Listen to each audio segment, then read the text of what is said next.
10 heures, fin du marché à Rungis. Bernard est arboriculteur depuis plus de 30 ans. Il produit ses clémentines au Portugal, mais ce matin, il n'a pas réussi à les vendre.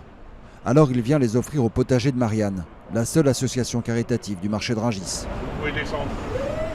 Cas d'espèce, c'est trop petit. Puis vous avez des détériorations dues au climat là-bas qui fait que le vieillissement est mauvais.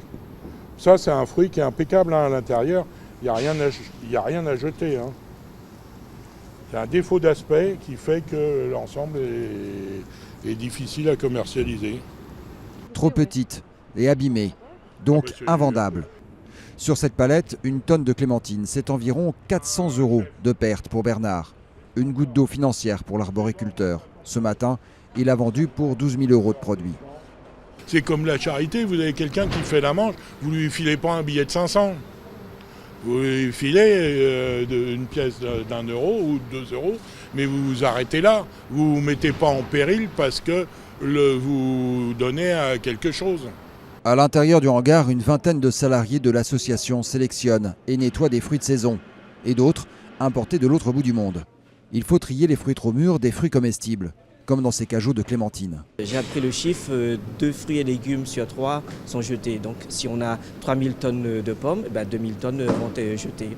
Forcément, il y a quelques années, on aurait pris ce fruit-là, on aurait enlevé un petit bout qui est pas joli, on aurait consommé. Mais on est obligé aussi de jeter beaucoup d'aliments qui ne rentrent pas dans les critères. Ces aliments triés sont ensuite redistribués aux associations caritatives, comme les Restos du Cœur, la Banque Alimentaire ou le réseau d'épicerie solidaire Andes. Pour le président de Rungis, c'est une mission de service public que doit offrir le plus grand marché du monde. 2,8 millions de tonnes de marchandises fraîches par an transitent dans ces hangars. Il y a plus d'une trentaine d'entreprises qui donnent régulièrement. Chaque année, on donne environ 600 tonnes de produits qui sinon iraient à la poubelle. 600 tonnes, une goutte d'eau dans l'océan du gaspillage alimentaire en France, estimé à 10 millions de tonnes par an selon l'ADEME.